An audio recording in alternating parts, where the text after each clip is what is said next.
Assalamu alaikum. It's a very emotional occasion. Seeing through the journey that Bangladesh has gone through.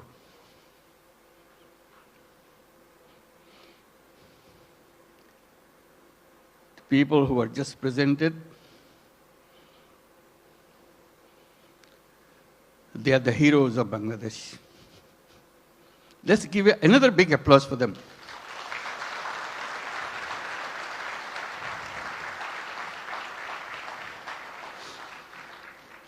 Another standing ovation for our new citizen, Kyu Hak Sang. Thank you. Wonderful. His dedication, his commitment. Thank you. Please have your seat.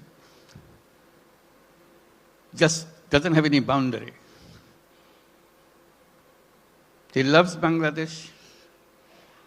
He worked for Bangladesh. He loves the nature of Bangladesh. I wish you could visit his factory. And he brought so many delegations this time to come to show his new land of citizenship. Can the members of the Korean delegation please stand up so that we can give you applause? Yes, indeed. Thank you. Thank you so much. Wonderful. Yeah. Fantastic.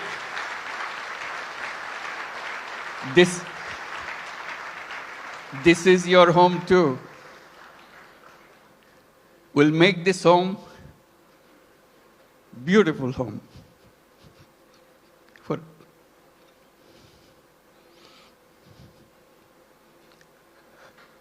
seeing them today, it's a journey that we have made the last 50 plus years. I was just remembering when we became an independent country in 1971. The celebration that we went through and commitment we made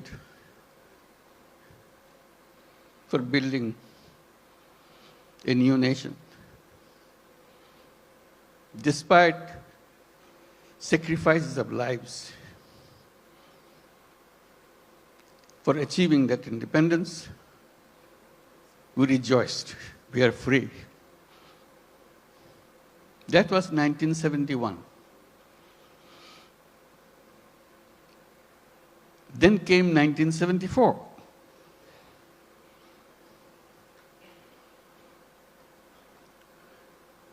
Today we are talking about 180 million people.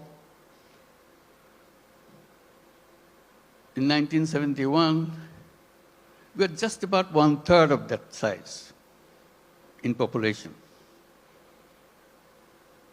Still the same country. 74 is a year that we cannot forget.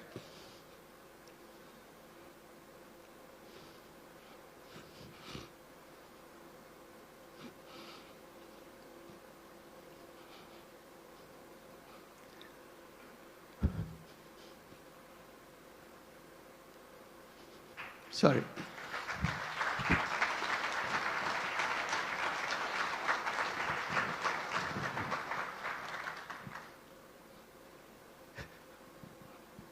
Sorry, my words. I cannot bring my word. People died of hunger. A famine throughout the country.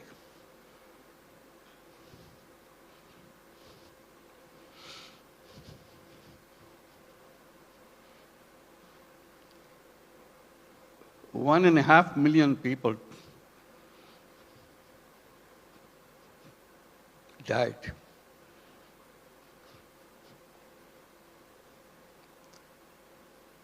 So that was the country we started with.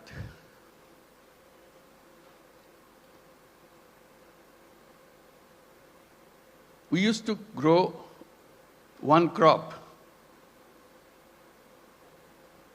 We didn't know any other way. Our population was known as farmers because they have no other profession.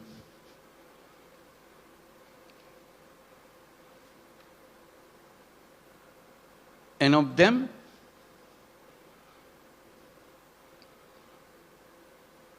three-fourths of the population were landless farmers. They had no land.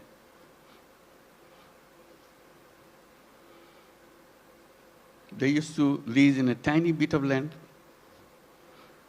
from the people who had little bit of land to make a living by one crop. If you heard the word dirt poor,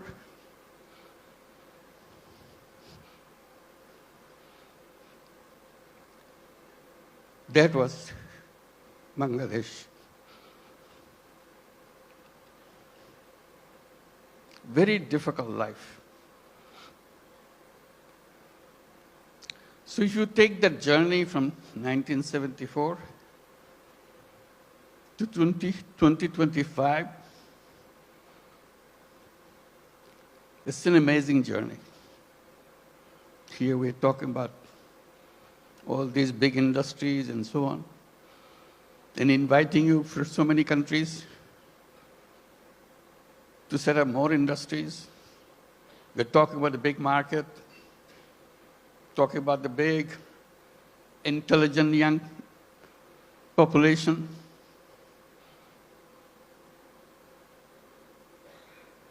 That's Bangladesh. Came a long way in a very short time.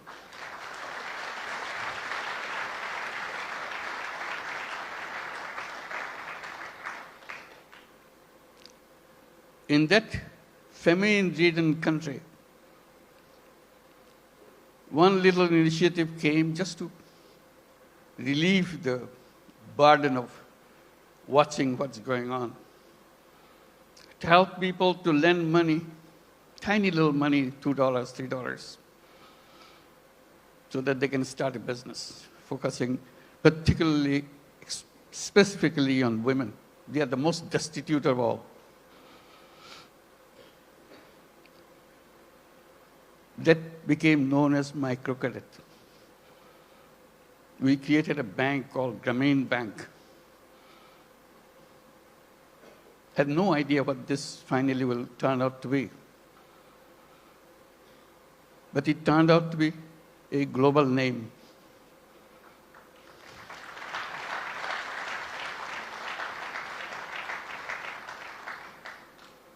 Because no matter which country you are,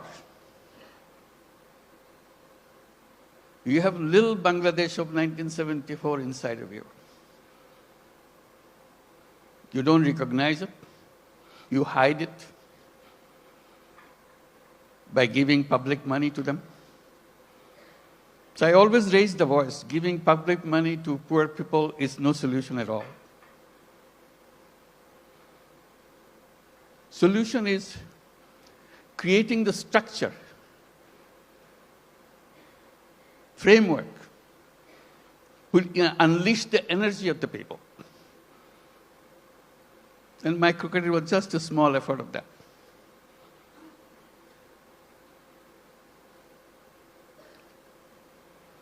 Then a crazy idea came over. When government wanted to issue license for telephone, we had nothing to do with telephone. We didn't have any telephone in the country. Few telephone in the cities. Most of them don't work. So we talked, why don't we apply for a license for telephone company? A crazy idea. Government asked, what do you do with the telephone company? What business you got to do? I said, we'll give it to poor women. They laughed at us. To make a long story short, we got the license, called it Grameen phone, because we had the Grameen Bank, Grameen phone.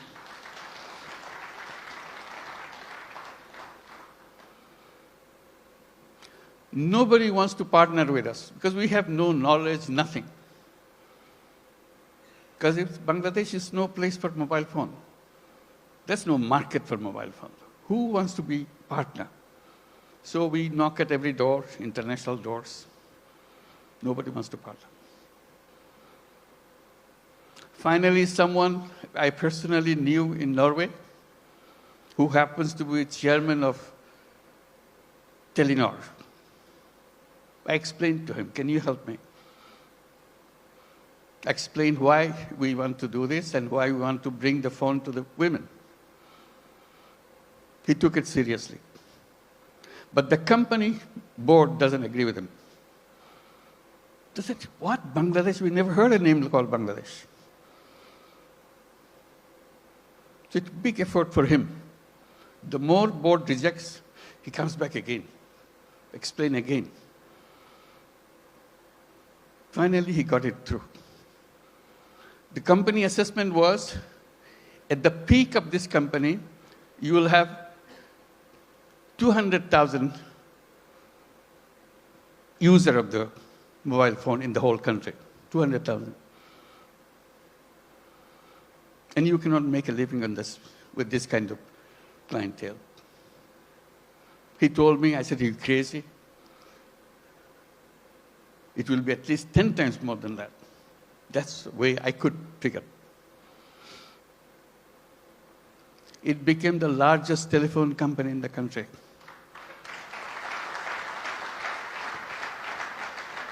And women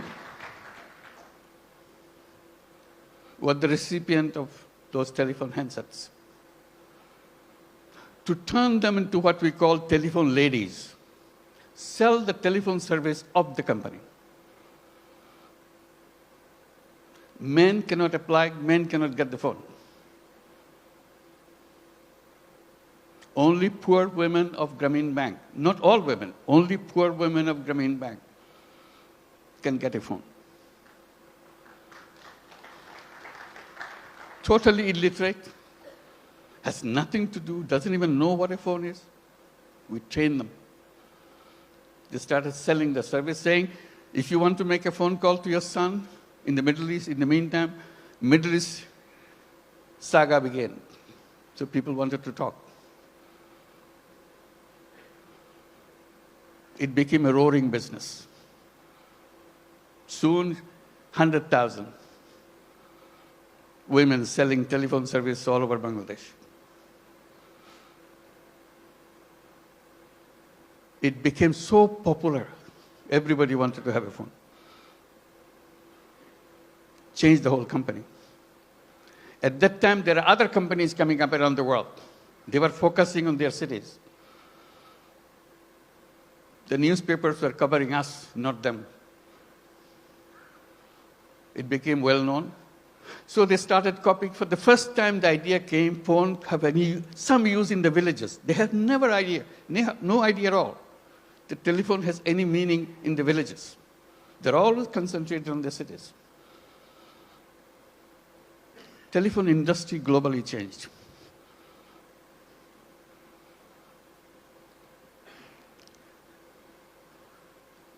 I'm narrating this story a little bit because Bangladesh is a country with crazy ideas to change the world, make things happen.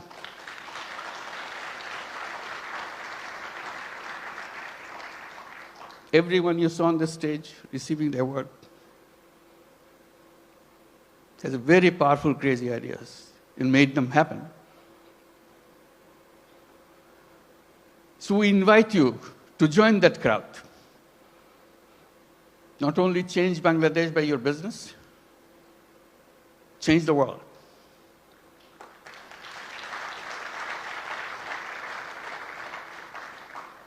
I keep reminding people, Yes, you want to make profit, go ahead, make profit. Maximize as much as you can. But we can add a little piece into it. Social purpose. You don't have to get disrupted by that. It's something that you can do, you have fun. Like many of you do already. So if you want to make a business with a purpose, along with the business that we do, Bangladesh is the place.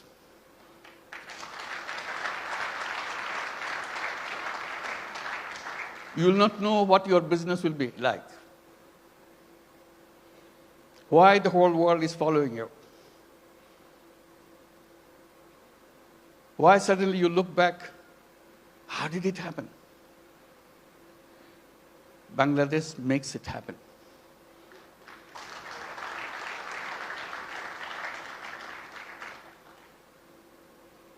Always people explain how happy you got, you make money, we show the bottom line, fantastic thing. I try to add a little bit to that by saying making money is happiness, definitely, of course. But making other people happy is a super happiness.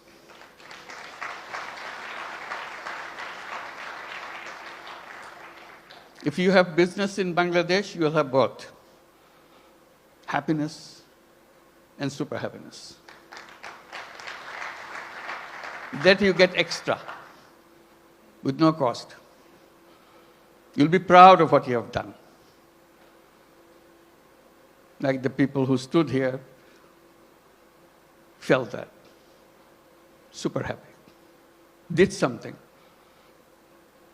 which impacted in people's lives massively. With a country of famine, we're now talking about global entry to the businesses and everything. And at the same time, I'm just pointing out, which has been pointed out already, we don't look at Bangladesh alone. It is only one piece of the economy. We see the whole region, very powerful region, lots of resources. We work together, facilitate each other. It's not the business to grab everything out of you, it's a competition, you grab things. We twist a little bit. You earn money, but earning money together, changing the life of the people together, is a fun, is something that immeasurable. And each of your company can enjoy that super happiness by expanding and reaching out. Reaching out, the impact that you make, you never explored. Just a little opening does the magic. Changes the world. We said business is the most powerful mechanism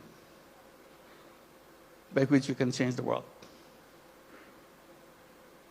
But we are trained to focus on some so narrow thing, we miss out the world. We can try opening a little bit. And I emphasize by saying, let's create a new civilization where you're wide, we're open, we embrace the world. I underscore by saying we can create a world of 3 zeros. It can be done with the businesses, not by the government. Government cannot achieve that.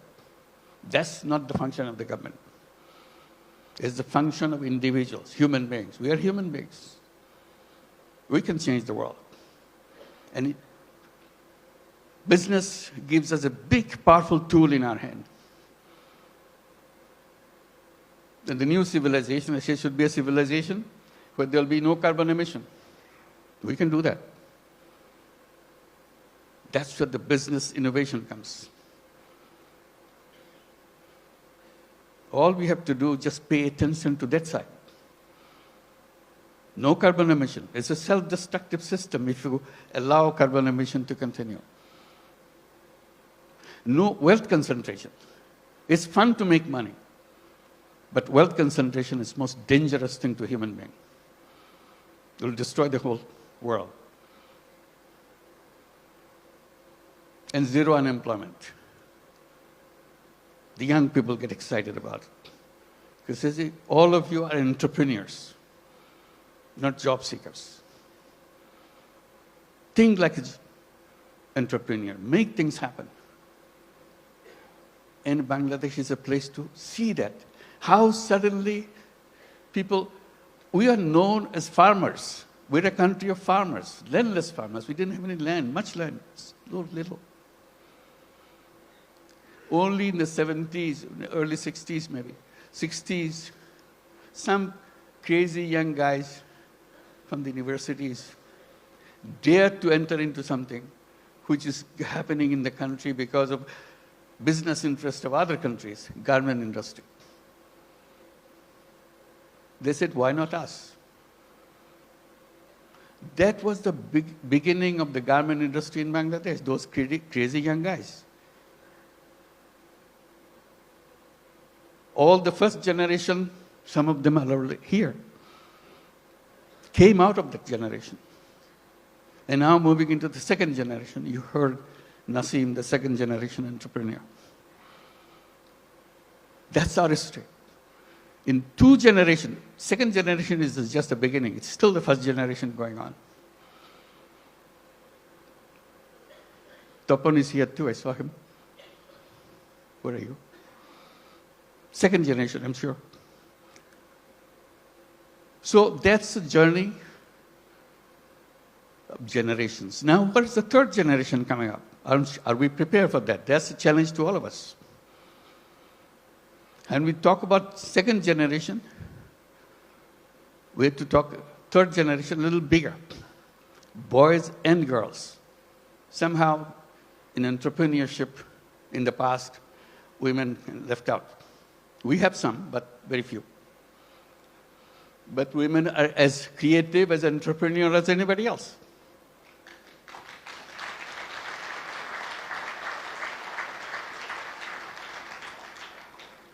Together, those young generation will change the world. They have the technology, they have the creativity, innovativeness, and problem-solving ideas.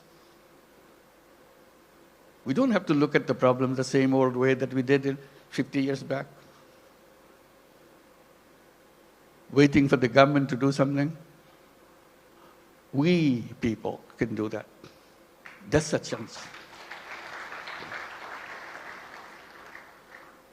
So today it makes me very happy that we can gather together,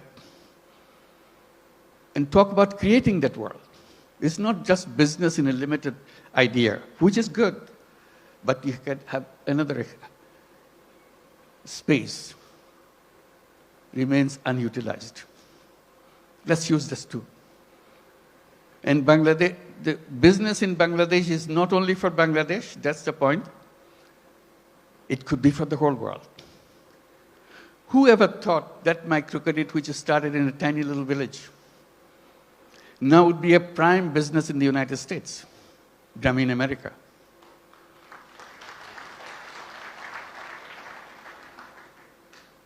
Millions of women take money from Grameen America. Loan size, in the American terms, less than $1,000. Imagine. Needing less than $1,000 in the United States. Such a hassle, such an impossible thing. They get so grateful that somebody gives them. Usually $500, $600. Now the whole Grameen America became annually about $2 billion a year. In the next 4 years, it will be $5 billion a year. It's growing very fast. So little things. In that sense, Bangladesh ground is very fertile. You put a little bit of seed, it becomes global.